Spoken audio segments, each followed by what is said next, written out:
ভালো গণতন্ত্র প্রতিষ্ঠায় বর্তমান সরকার গুরুত্বপূর্ণ ভূমিকা রাখবে। পররাষ্ট্র উপদেষ্টার সাথে বৈঠকে আশাবাদ যুক্তরাজ্যের আন্ডার সেক্রেটারির। হত্যা চেষ্টা মামলায় দেশ টিভির এমডির ৩ দিনের রিমান্ড আবেদন। প্রতারণা মামলায় জেল হাজতে দেশের শীর্ষ চাল ব্যবসায়ী আব্দুর রশিদ। চট্টগ্রামে জেলে পল্লীর আগুন এখনো পুরোপুরি নেভেনি। ফায়ার সার্ভিসের ৪ ঘন্টার চেষ্টায় নিয়ন্ত্রণে কোটি টাকারও বেশি ক্ষয়ক্ষতি। শীত নেমেছে উত্তরাঞ্চলে, কমছে তাপমাত্রা। কুষ্টিয়ায় হাসপাতালে ঠান্ডাজনিত রোগীর ভিড়। শিশুদের যত্নে অভিভাবকদের সচেতন থাকার পরামর্শ।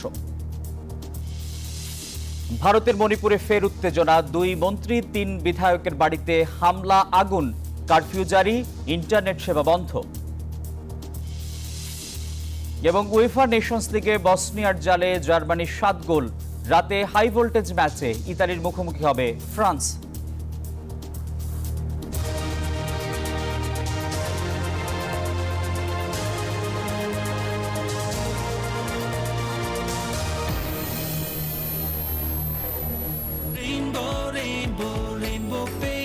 Rainbow Paints, the color of joy.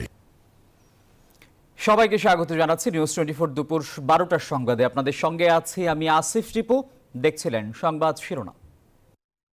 শব্দের আরেক নাম, একদম ইউনিক স্ট্রাকচারাল ডিজাইনের কসমিক ডোর। এর ওয়াল থিকনেস ও রিপ থিকনেস বেশি থাকায় থেকে 50 বছরেরও বেশি। কসমিক ডোর, নিশ্চিন্তে 50 বছর। এবারে বিস্তারিত। বাংলাদেশে ভালো গণতন্ত্র প্রতিষ্ঠায় বর্তমান সরকার গুরুত্বপূর্ণ ভূমিকা রাখবে বলে মনে করে যুক্তরাজ্য। সকালে পররাষ্ট্র মন্ত্রণালয়ে পররাষ্ট্র উপদেষ্টা তৌহিদ হোসেনের সঙ্গে বৈঠক শেষে একথা জানান দেশটির ভারত প্রশান্ত মহাসাগর বিষয়ক পররাষ্ট্র প্রতিমন্ত্রী ক্যাথরিন ওয়েস্ট।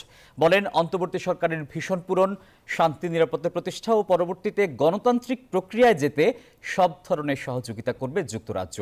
বৈঠকে বিএনপির ভারপ্রাপ্ত চেয়ারম্যান তারেক রহমানের যুক্তরাজ্যে অবস্থান ও দেশে ফেরা নিয়ে আলাদা করে কোনো আলোচনা হয়নি বলেও জানান ওয়েস্ট। বলেন, দুই দেশের মধ্যে যে কোনো বিষয়ে আলোচনা ও সহযোগিতার পথ খোলা আছে।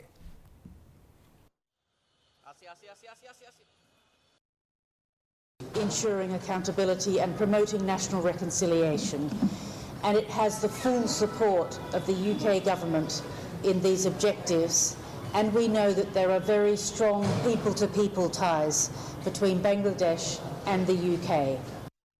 কেবলস যে কোনো স্থাপনার বৈদ্যুতিক সংযোগকে রাখে নিরাপদ। এর স্কিন কোটেড ইনসুলেশন সম্পূর্ণ ফায়ার রিটার্ডেন্ট, তাই বিজলি কেবলস নিজেই নিজেকে নেভায়। বিজলি কেবলস, নিরাপদ আজীবন। বেসরকারি টেলিভিশন দেশ টিভির ব্যবস্থাপনা পরিচালক আরিফ হাসানের ৩ দিনের রিমান্ড আবেদন করেছে পুলিশ। এর আগে শনিবার রাতে উমরা করতে যাওয়ার সময় ঢাকার শাহজালাল আন্তর্জাতিক বিমানবন্দর থেকে তাকে গ্রেপ্তার করা হয়। পরে তাকে ডিবি পুলিশের মিন্টু রোড কার্যালয়ে নেওয়া হয়। পুলিশ জানায়, 19 জুলাই ছাত্র জনতার আন্দোলনে সজীব নামে এক শিক্ষার্থীকে হত্যা চেষ্টা করা হয়। সেই অভিযোগেই আরিফ হাসানের বিরুদ্ধে মামলাটি করেন সজীব। আজ রিমান্ড আবেদন সহ তাকে আদালতে তোলা হয়েছে।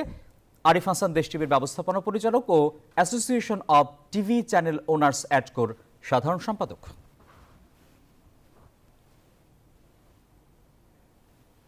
এ বিষয়ে আরো খবর জানাতে সরাসরি যোগ দিচ্ছেন সহকর্মী মাসুদা লাবনী। লাবনী, আরিফ হাসানের 3 দিনের রিমান্ড আবেদন করা হয়েছে পুলিশের পক্ষ থেকে, এরকম একটি খবর আমরা জানতে পেরেছি। আর কি নতুন তথ্য আছে আপনার কাছে?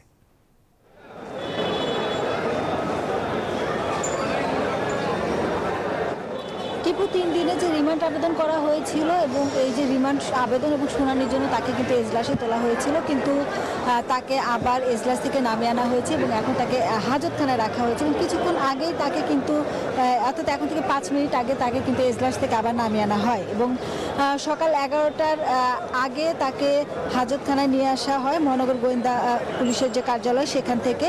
এখন তিনি হাজতখানায় আছেন এবং আমরা যেটি জানতে পেরেছি যে এখন পর্যন্ত তার আইনজীবীরা তার কিন্তু কোনো জামিন আবেদন করেননি এবং তাকে যে 3 দিনের রিমান্ডে যে পুলিশ আবেদন করেছে সেই রিমান্ডের শুনানিটি এখন আর হয়নি। তাকে হয়তোবা আবারও এজলাসে তোলা হবে এবং তখন হয়তোবা রিমান্ডের শুনানি হতে পারে বলে আমরা জানতে পেরেছি।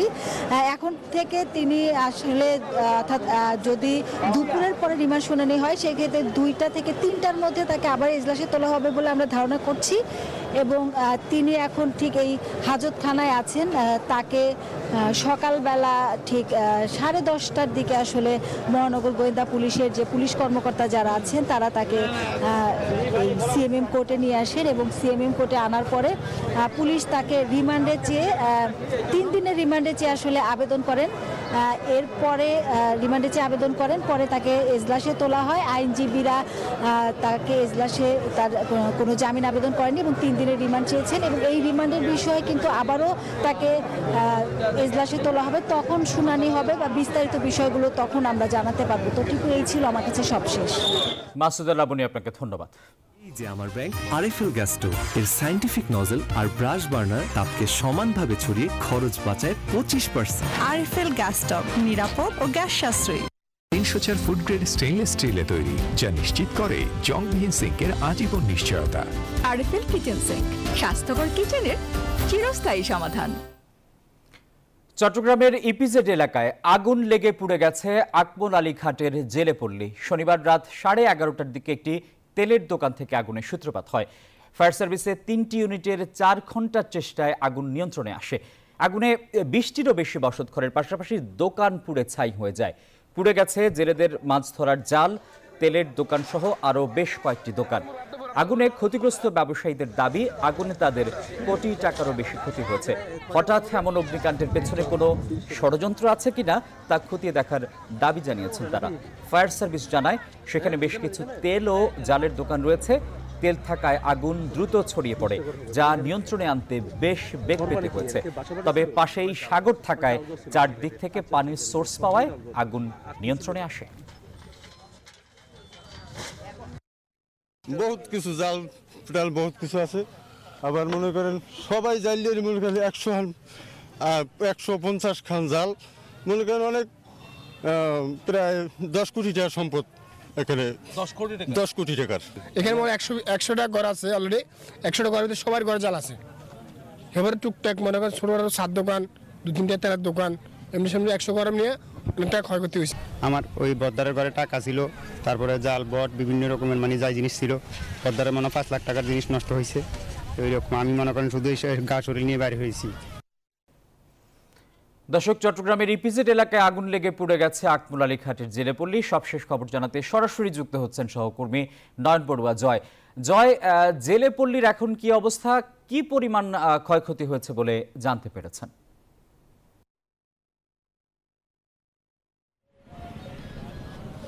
ধন্যবাদ আসিফ টিপু আপনাকে। এর আগের ঘন্টায় কিন্তু আমরা দেখানোর চেষ্টা করছি কয়েল থেকে আগুনের সূত্রপাত হয়েছে বলে তারা ধারণা করছেন। তারা বলছেন যে এখানে আগুনের সূত্রপাত হতে পারে, যেহেতু বদ্ধ একটি ঘর ছিল যেখানে কেউ ছিল না, তো সেখানে জাল ঘর ছিল, অনেক জাল ছিল, তো সেখান থেকে আগুনের সূত্রপাত হয়েছে। তো হঠাৎ করে আগুন চারিদিকে ছড়িয়ে পড়ছে, অনেক ঘরবাড়ি পুড়ে গেছে। তো এখানে সবচেয়ে বেশি জাল ঘর ছিল, এই ঘরগুলো পুড়ে গেছে। প্রায় 100-র কাছাকাছি ঘর আছে। তেলের ঘর থাকার কারণে 3টি তেলের ঘর ছিল, এই কারণে আগুন দ্রুত সময়ের মধ্যে ছড়িয়ে পড়েছে পুরো এলাকায়। যেহেতু সাগরের পাড়েই তাদের বসবাস, সেখানে যারা জেলেরা আছে মাছ ধরার বিভিন্ন যন্ত্রাংশ কিন্তু তারা এখানে রেখেছেন। তো এই কারণে হঠাৎ করে জাল যেহেতু ছিল তার কারণে আগুনের সূত্রপাতটা অনেক বেড়েছে। এখানে যারা ক্ষতিগ্রস্ত আছে এবং এলাকার মানুষজন আছেন তাদের সাথে আমরা একটু কথা বলতে চাচ্ছি। এখানে যারা আছেন তাদের সাথে আমরা একটু জানতে চাচ্ছি যে আমরা দেখছি এখনো পর্যন্ত আগুন কিন্তু জ্বলছে। তো কি মনে করেন আসলে এখানে কয়টি ঘর ছিল, কি ছিল? 35টা ঘর ছিল। 35টা ঘর ছিল, দোকান আসলে মনে করেন 4টা দোকান ছিল। আর জালের ঘর জালিয়ার ঘর আসলে মনে করেন 31টা ঘরের ভিতরে মনে করেন সবার ঘরে মনে করেন লক্ষ লক্ষ টাকার জাল ছিল। জাল সেজন শেষ, সব জাল ঘরে রাখছে এবং আগুনটা যে কীভাবে লাগছে এটা কেউ সংগ্রহ করতে পারতেছে না। তা এই অবস্থায় আর কি সব কিছু জালিয়া মানে সব জাল কলা যা কিছু সব পুড়ে গেছে আর কি। আগুন নিবানের মতন কোনো কায়দা ছিল না। এখানে তো সবাই ঋণ করে। হ্যাঁ, ঋণ করিয়া সবাই ঋণ করছে মনে করেন লক্ষ লক্ষ টাকা, 3 লাখ 4 লাখ 5 লাখ 7 লাখ 10 লাখ এরকম ঋণ করিয়া এই চালান করছে আর কি। বুঝতে পেরেছেন এখানে যাদের দোকান পড়ে গেছে, এমনকি যাদের জালঘর পড়ে গেছে, তারা কিন্তু এখানে যারা মাছ আহরণ করে তারা কিন্তু ঋণগ্রস্ত, কিন্তু বিভিন্ন জায়গা থেকে, সংস্থা থেকে, বিভিন্ন এনজিও থেকে তারা ঋণ নিয়ে এই কাজগুলি করে। একেবারে জাল পড়ে যাওয়ার কারণে তারা হতাশায় ভুগছেন। এখানে যারা আশপাশে যারা বাসিন্দা আছে তারাও ছুটে এসেছেন আগুন নিয়ন্ত্রণের জন্য, কিন্তু তারা দ্রুত সময়ের মধ্যে আগুন নিয়ন্ত্রণ করা যায়নি। তার কারণে কিন্তু আমরা দেখছি এখনও আগুন দাউ দাউ করে জ্বলছে, তবে বেশিরভাগ জায়গায় আগুন নিয়ন্ত্রণ চলে আসছে। এখন যেহেতু তেল ছিল তার কারণে আগুন একেবারে নিয়ন্ত্রণ আনতে পারেনি। তো এখানে যারা একেবারে সব পুড়ে গেছে, সব নিঃস্ব হয়ে গেছে, তো নতুন করে তাদেরকে যদি আবার নতুন করে সাজতে হয়, একে মাছ আহরণ কিন্তু এই ঘাটের, আখমনালী ঘাটের সবার কিন্তু আমরা দেখছি মাছ আহরণ একেবারে বন্ধ রয়েছে। তবে তারা কিভাবে যে ঘুরে দাঁড়াবে সেটা নিয়ে দুশ্চিন্তায় তারা ভুগছেন। তো এই ছিল আমার এখানকার সর্বশেষ। ফিরে যাচ্ছি স্টুডিওতে আসিফ টিপুর কাছে। জয়, আপনাকে ধন্যবাদ। এলো instant milk powder happy cow, যেমন সাশ্রয়ী তেমনি পুষ্টিগুণে ভরপুর। আর এটা নিউজিল্যান্ডের গরুর দুধ। হ্যাপি কাউ, গরুর দুধের স্বাদ সবাই পাক। Bangladesh auto major and husking mill মালিক সমিতির কেন্দ্রীয় সভাপতি ও রশিদ এগ্রো ফুড প্রোডাক্টস লিমিটেডের মালিক আব্দুর রশিদকে গ্রেপ্তার করেছে পুলিশ। শনিবার বিকেল 5:30টার দিকে কুষ্টিয়া শহর থেকে তাকে গ্রেপ্তার করা হয়। রাজশাহীর ইনাম ফিড মিলের মালিক আতিকুর রহমানের দায়ের করা এক মামলার ওয়ারেন্টভুক্ত আসামি হওয়ায় তাকে গ্রেপ্তার করা হয়। রশিদের বিরুদ্ধে 1,63,64,867 টাকার একটি আর্থিক প্রতারণার মামলা করেছিলেন আতিকুর রহমান।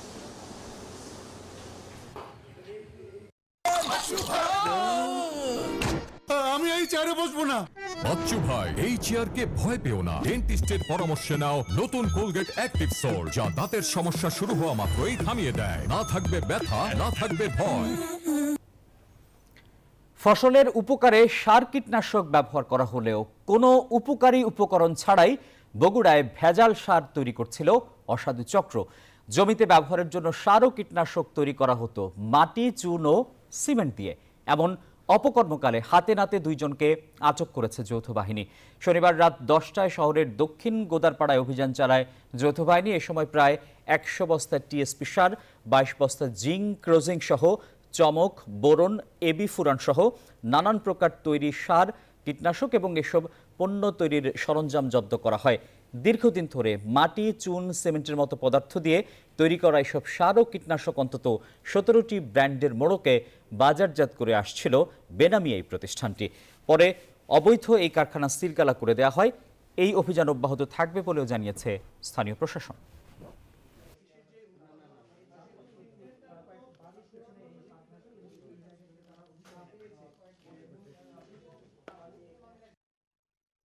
এখানে যে উপকরণগুলো পাওয়া গেছে এর টোটালি হচ্ছে মাটি, সিমেন্ট এবং চুন। কাজে এখানে উপকারী কোনো উপকরণ এখানে পাওয়া যায়নি।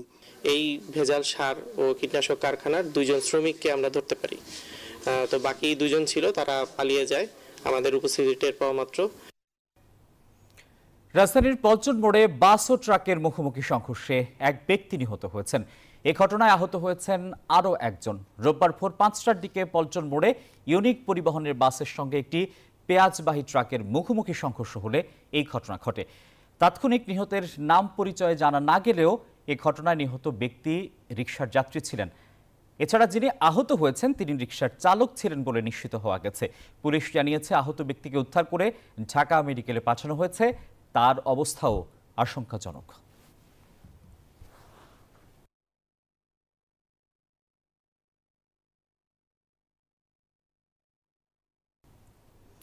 আওয়ামী শাসন আমলে ইসলামী ছাত্র শিবিরের কর্মীদের বিভিন্ন সময়ে গুম ও গুলি করে পঙ্গু করার ঘটনায় আন্তর্জাতিক অপরাধ ট্রাইব্যুনালে আইনশৃঙ্খলা বাহিনীর বিরুদ্ধে আরও 7টি অভিযোগ দায়ের করেছে ছাত্র শিবিরের কেন্দ্রীয় নেতারা। এ বিষয়ে বিস্তারিত জানাতে হাইকোর্ট প্রাঙ্গণ থেকে সরাসরি যুক্ত হচ্ছেন সহকর্মী হাবিবুল ইসলাম। হাবিব, শিবিরের কেন্দ্রীয় নেতাদের অভিযোগের বিষয়ে সবশেষ তথ্য জানাবেন।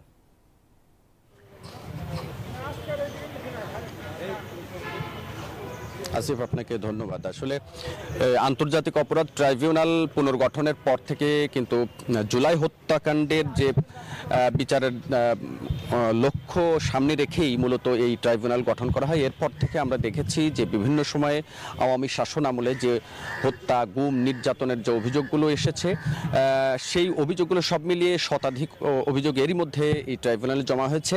ছাত্র শিবিরের কেন্দ্র থেকে তাদের আইন সম্পাদক এবং সহ আইন সম্পাদকরা আরও 2 দফায় এর আগে এসেছেন। তাদের সারা দেশে বিভিন্ন স্থানে তাদের যে নেতাকর্মীরা গুম হয়েছে এবং আইন শৃঙ্খলা বাহিনীর নির্যাতনের শিকার হয়েছে, বেশ কয়েকটি অভিযোগ এর আগে জমা দিয়েছেন। আজকে তারা সবশেষ আরও 7টি অভিযোগ নিয়ে এসেছেন আন্তর্জাতিক অপরাধ ট্রাইব্যুনালে। তারা অভিযোগ জমা দিয়েছেন, সেখানে মোট 50-এর অধিক আসামি করে বিভিন্ন এলাকার যারা ভুক্তভোগী, সেই ভুক্তভোগীদেরকে যারা নির্যাতনের সাথে জড়িত, বিশেষ করে আইন শৃঙ্খলা বাহিনীর ঊর্ধ্বতন কর্মকর্তা এবং সেই সমস্ত সংশ্লিষ্ট থানার ওসি সহ আইন শৃঙ্খলা বাহিনীর সংশ্লিষ্ট কর্মকর্তাদের বিরুদ্ধে অভিযোগ দিয়েছেন। আমার সাথে একজন ভুক্তভোগী রয়েছেন, তিনি দেখতে আসলে সুস্থ মনে হলেও তার এক পা একেবারে নেই বললেই চলে, কৃত্রিম পা লাগিয়ে তিনি দাঁড়িয়ে আছেন। কোথায় কিভাবে আপনি ভুক্তভোগী হয়েছিলেন একটু যদি আমাদেরকে খুব সংক্ষেপে বলেন। আসসালামু আলাইকুম, আমার নাম মোহাম্মদ জয়নুল ইসলাম, আমার বাসা রাজশাহীতে। 2015 সালের 17 ফেব্রুয়ারি আমাকে বাসা থেকে তুলে নিয়ে গিয়েছিল প্রশাসন, ছাত্রলীগ, যুবলীগ, সব সিভিল ড্রেসে ছিল। বাসা থেকে বের করে আমার চোখ বেঁধে আমাকে নিয়ে চলে যায়। আমার বাসার লোক জিজ্ঞাসা করার সাথে সাথেই তারা কোনো কথার উত্তর দেয় না। এখন কেন এসেছেন? আমি আসছি, আমার ক্ষতি হয়েছে, আমার যে এক পা হারাইছি, আমি 15 সালে পা হারাইছি, সেই সময় আমার বয়স ছিল 17। আমি 17 বছর বয়সে পা হারাইছি, এটার কষ্ট শুধু আমিই বুঝি। গুলি করেছে, তারা গুলি করেছে এবং তাদের যেই রাজপাড়া থানাতে নিয়ে যে নানা রকম অত্যাচার করেছিল, এগুলোতে সুই ভরে দিয়েছে, এগুলো কেটেছে, এই যে এখানে কেটেছে, পায়ে কেটেছে, এইটা আমার পুরোটা কৃত্রিম পা। অসংখ্য ধন্যবাদ। এরকম আসলে নির্মম যে বর্ণনা তিনি দিচ্ছিলেন সেটি আসলে কয়েক ঘন্টায় শেষ করা যাবে না। এরকম আরও কয়েকজন ভুক্তভোগী তারা এখানে হুইল চেয়ারে করে এসেছেন। তো এই ছিল মোটামুটি 7টি অভিযোগে একজন তারা এখনো পর্যন্ত খোঁজ পাওয়া যায়নি, আর 6 জন যারা ফিরে এসেছেন এই গুম হওয়ার পর নির্যাতনের শিকার হয়ে, তারা মূলত অভিযোগ দিয়েছেন, তারা বিচার চাইছেন সর্বোচ্চ এই ঘটনার সাথে সংশ্লিষ্টদের। এই ছিল আমার কাছে আসিফ, সবশেষ ট্রাইব্যুনাল থেকে। হাবিব, আপনাকে ধন্যবাদ। দুপুর 12টার সংবাদের সময় হলো, একটা বিরতির আরো খবর নিয়ে ফিরছি, সঙ্গেই থাকুন।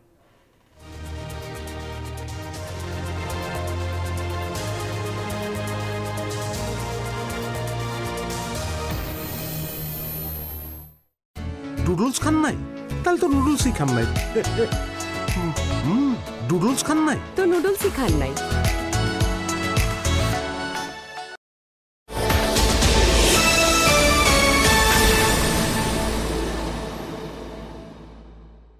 সবার ভরসা মা, আর মায়ের ভরসা এসিআই অ্যারোসল। 50 বছরেরও বেশি সময় ধরে পরিবারের সুরক্ষায়। ACI Aerosol Tylox toilet cleaner, যার অ্যান্টিব্যাকটেরিয়াল এজেন্ট টয়লেটের কোনায় কোনায় পৌঁছে 99% জীবাণু ধ্বংস করে, টয়লেটের কঠিন দাগ ও দুর্গন্ধ দূর করে টয়লেটকে রাখে ক্লিন আর সুবাসিত। ক্লিন মানেই টাইলক্স। ফুড পয়জনিং, বাড়িতে তেলাপোকা আছে নাকি? তোমার একটু খেয়াল রাখা উচিত ছিল। আবার আমারে বলে যে আমি ঠিক মতো কাম করি না, কিন্তু আমি তো পাউডার দিয়েছিলাম।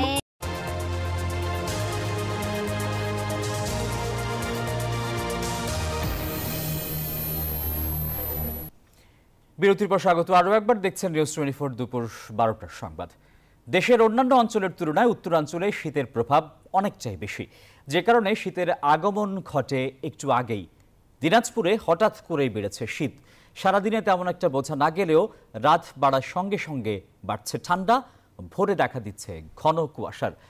আবহাওয়া অফিসের তথ্য মতে চলতি মাসের শেষ ভাগে এই অঞ্চলে শীতের তীব্রতা বাড়বে। দিনাজপুর প্রতিনিধি ফখরুল হাসান পলাশের রিপোর্টে বিস্তারিত। ঘাসের ডগায় শিশির বিন্দু জানান দিচ্ছে শীতের আগমনী বার্তা। প্রকৃতি সেজেছে এক নতুন রূপে, দুয়ারে কড়া নাড়ছে শীতকাল। মধ্য হেমন্তেই শীতের আমেজ বইতে শুরু করেছে দেশের উত্তরাঞ্চলে। হিমালয়ের কাছাকাছি হওয়ায় তুলনামূলক শীতের প্রকোপ বেশি দেখা যায় উত্তরের জেলা দিনাজপুরে। ভোরে অনেকটা শীত শীত অনুভব হয়, সন্ধ্যা থেকে কিছুটা তাপমাত্রা কমতে শুরু করে। পাশাপাশি কদিন ধরেই দেখা যাচ্ছে ঘন কুয়াশা। শীতের এই মনোরম দৃশ্য ও শীতল বাতাস উপভোগ করতে দেখা যায় প্রকৃতিপ্রেমীদের। কুয়াশাচ্ছন্ন যে সকাল, সত্যিকার অর্থে এটা একটা মনোরম এবং অসাধারণ। এই কুয়াশার মাধ্যমে শীতকালের শুরু হতে যাচ্ছে। শীতের যে একটা আমেজ শুরু হয়ে গেছে এবং আমরা স্বস্তি বোধ করছি।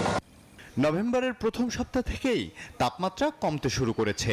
দিনাজপুরে মূলত শীতের তীব্রতা বেশি থাকে ডিসেম্বর ও জানুয়ারি মাসে, বললেন এই কর্মকর্তা। বৃহত্তর দিনাজপুর অঞ্চল হিমালয়ের সন্নিকটে অবস্থিত হওয়ার কারণে দেশের অন্যান্য অঞ্চলের তুলনায় এখানে শীতের আগমন কিছুটা আগেই ঘটে থাকে। সে প্রেক্ষাপটে দেখা যাচ্ছে যে বর্তমানে এই অঞ্চলে শীতের অনুভূতি বা শীতের আবেশ ইতিমধ্যে শুরু হয়ে গেছে। আবহাওয়া অফিসের তথ্য মতে দিনাজপুরে শনিবার সর্বনিম্ন তাপমাত্রা রেকর্ড করা হয়েছে 16.8 ডিগ্রি সেলসিয়াস। এখন পর্যন্ত যা চলতি শীত মৌসুমের সর্বনিম্ন। Desk report, news 24।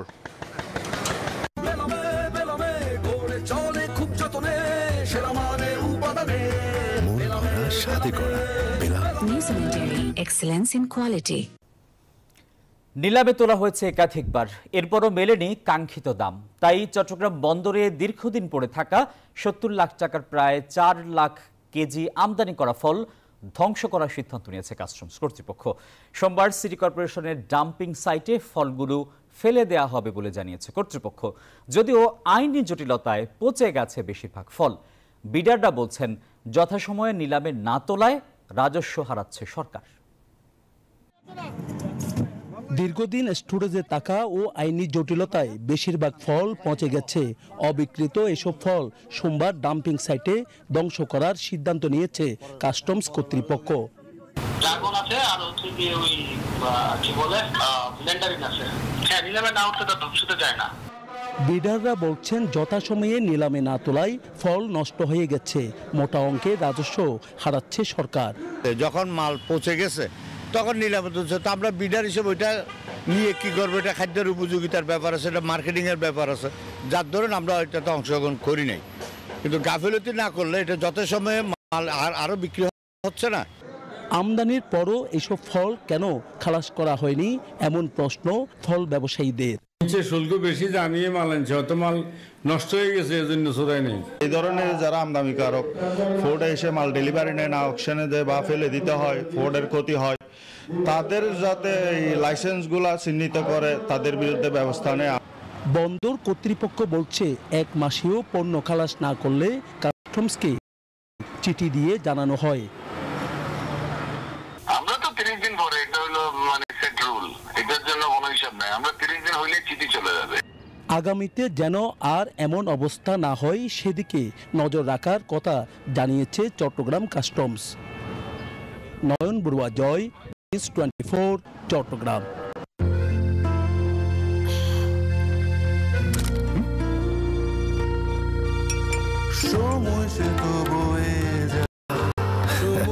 এভাবে সময় পাল্টে যায়, কিন্তু ডিপ্লোমা সে একই সাথে একই মানে যুগ যুগ ধরে রয়ে যায়। নিউজিল্যান্ডের এক্সেলেন্স ইন কোয়ালিটি।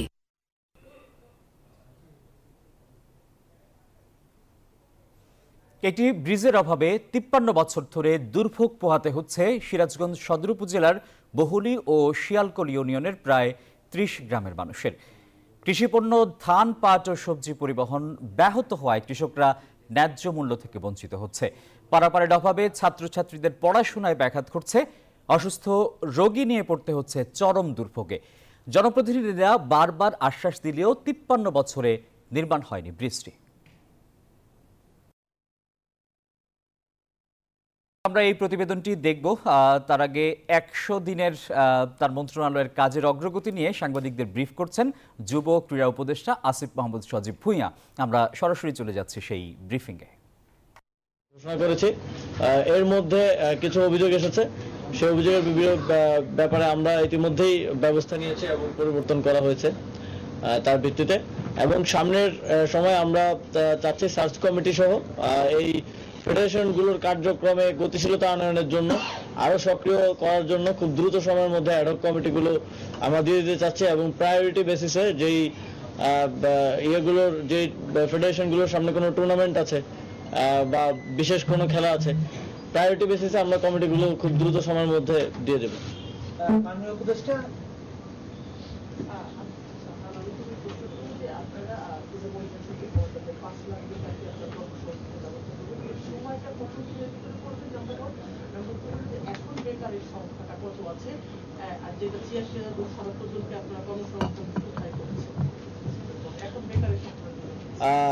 এখন বাংলাদেশে বেকারের সংখ্যা প্রায় 1.8 মিলিয়ন এবং গ্র্যাজুয়েট বেকারের সংখ্যাটা আমরা পেয়েছি 25 থেকে 26 লক্ষ এবং আমরা 5 লক্ষ বলেছি 2 বছরের মধ্যে সরকারিভাবে, সরকারি খাতে না, সরকারিভাবে, সবাই তো রেভিনিউ খাতে না, সরকারের বিভিন্ন প্রশিক্ষণ কার্যক্রমের মাধ্যমে এবং সরকারের বিভিন্ন প্রকল্পতে অনেকের কর্মসংস্থান নিশ্চিত করা হয়।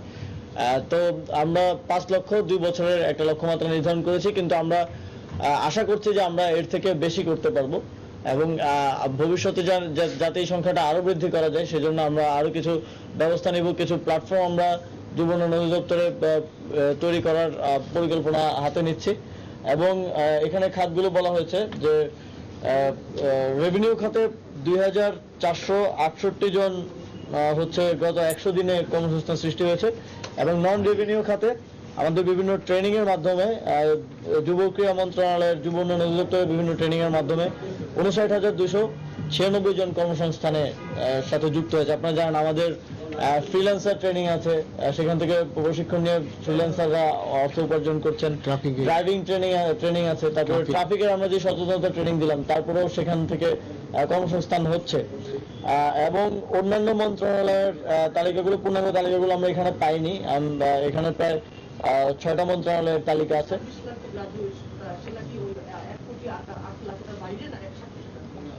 একসাথে টোটালের মধ্যে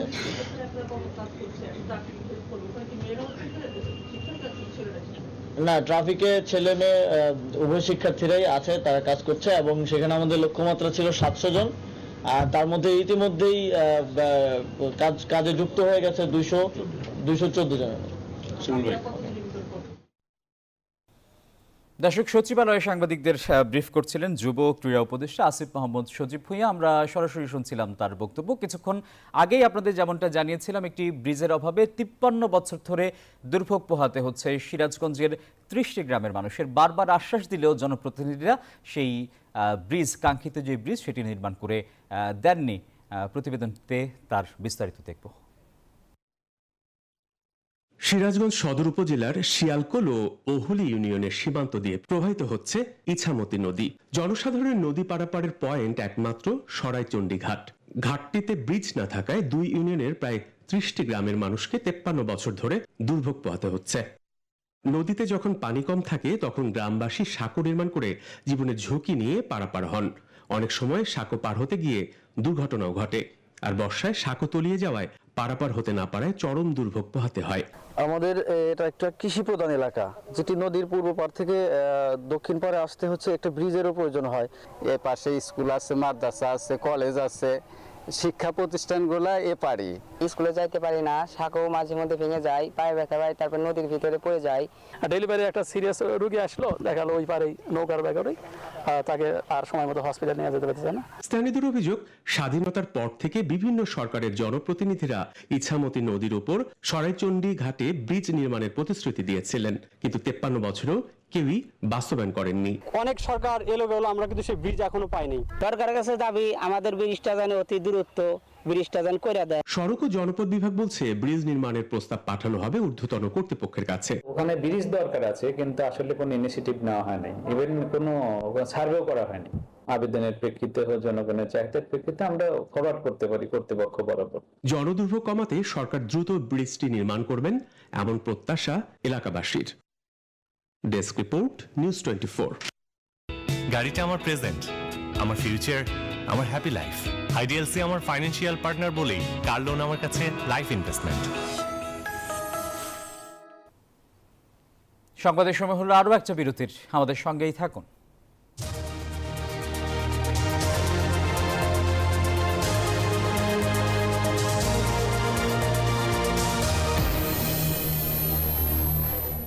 নুডলস খান নাই? তাহলে তো নুডলসই খান নাই। নুডলস খান নাই তো নুডলসই খান নাই।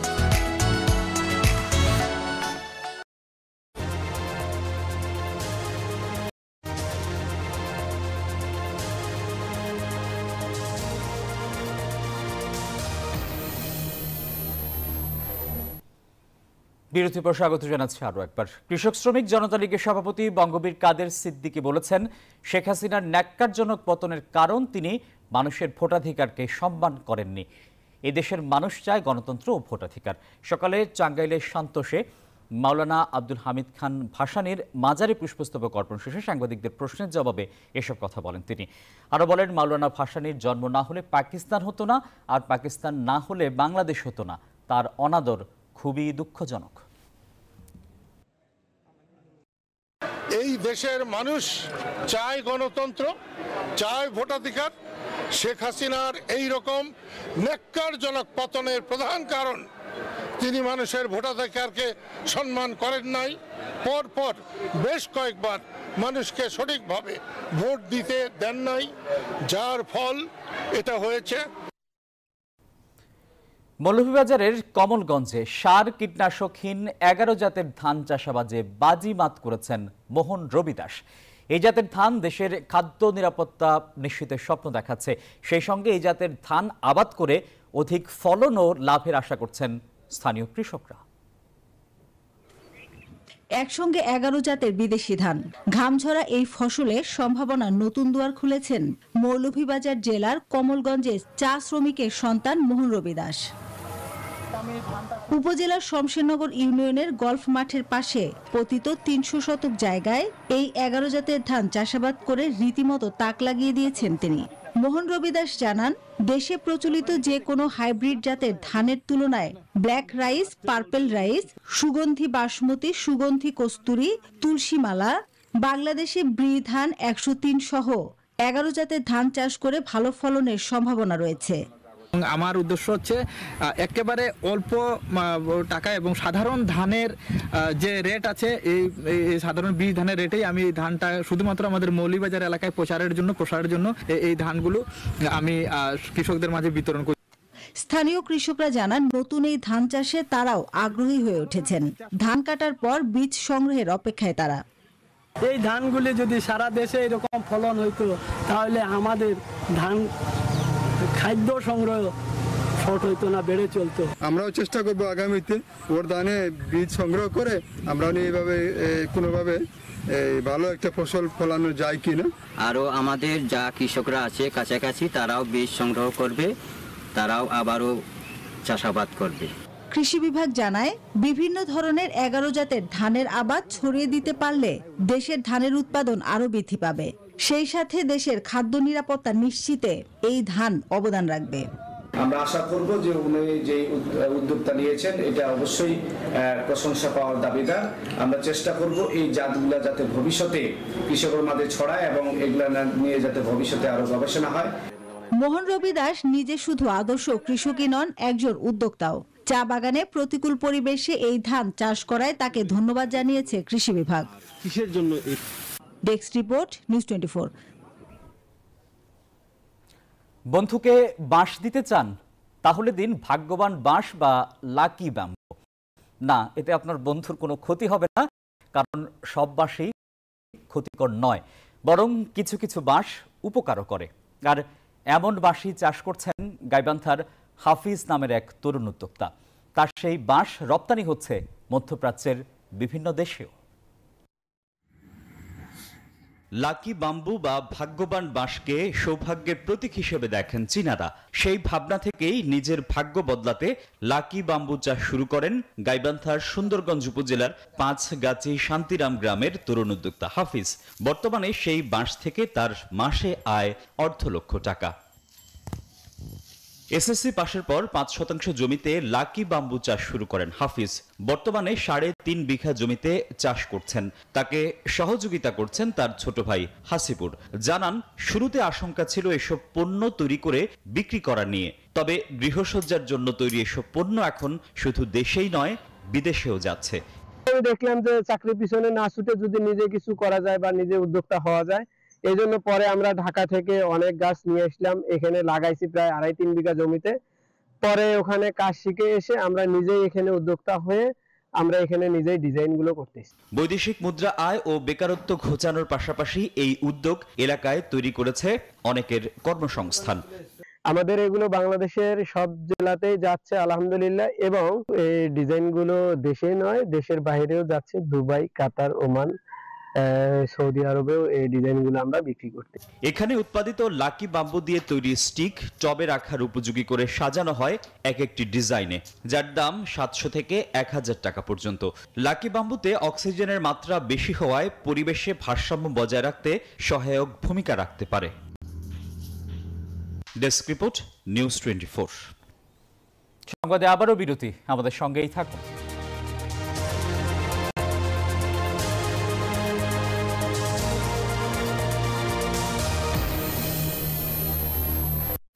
নুডলস খান নাই?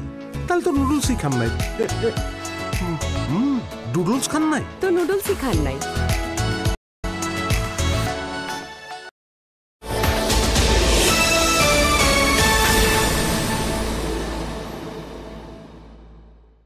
সবার ভরসা মা, আর মায়ের ভরসা এসিআই এয়ারসল। 50 বছরেরও বেশি সময় ধরে পরিবারের সুরক্ষায়। এসিআই এয়ারসল।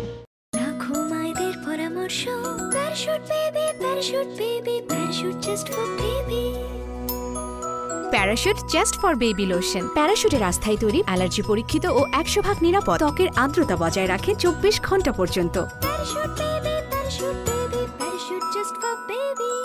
টাইলক্স টয়লেট।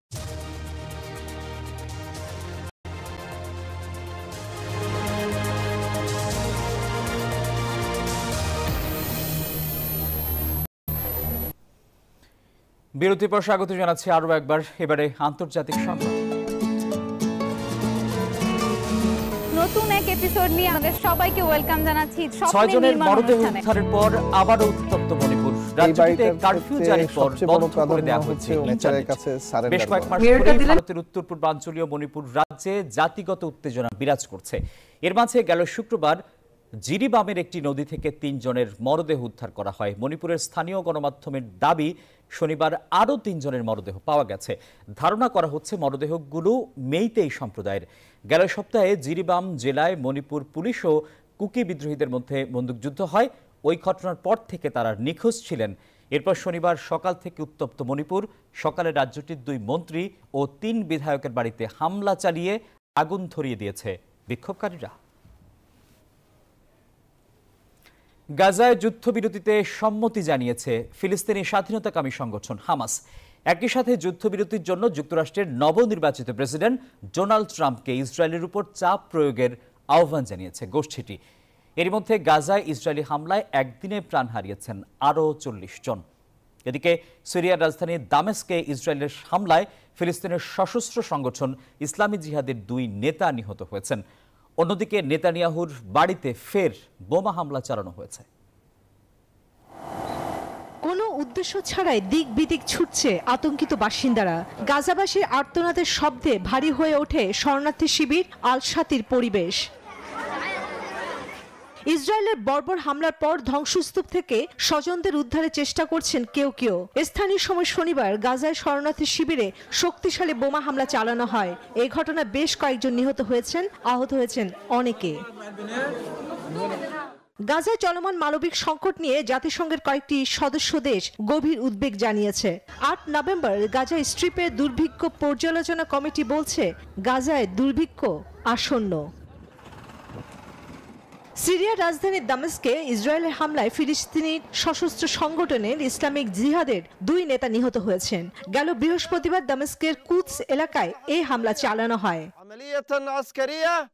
এদিকে ইসরায়েলের প্রধানমন্ত্রী বেনিয়ামিন নেতানিয়াহুর বাসভবন লক্ষ্য করে 2টি ফ্ল্যাশ বোমা নিক্ষেপ করা হয়েছে। স্থানীয় সময় শনিবার 16 নভেম্বর ইসরায়েলের উত্তরাঞ্চলের সিজারিয়া শহরে নেতানিয়াহুর ব্যক্তিগত বাড়িতে এই হামলার ঘটনা ঘটে। ঘটনাটিকে গুরুতর বলে বর্ণনা করা হয়। শুধু যুদ্ধবিরতির প্রস্তাব পেশ নয়, সিদ্ধান্তের প্রতি সম্মান দেখালে যুদ্ধবিরতিতে প্রস্তুত বলে জানিয়েছে হামাস। গাজায় যুদ্ধবিরতিতে ইসরায়েলের প্রতি চাপ সৃষ্টিতে নবনির্বাচিত প্রেসিডেন্ট ডোনাল্ড ট্রাম্পের প্রতি এই আহ্বান জানিয়েছে হামাস নেতা। চন্দ্রানী চন্দ্রা, নিউজ 24। এবারে খেলার সংবাদ।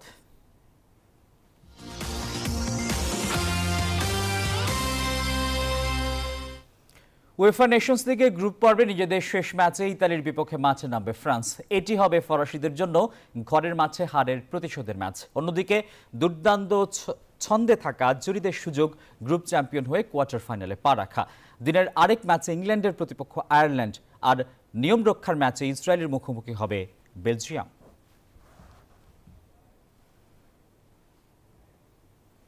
উয়েফা নেশনস লিগে বসনিয়ার জালে 7 গোল জার্মানির। টিম ক্লেইনডিয়েন্স্ট ও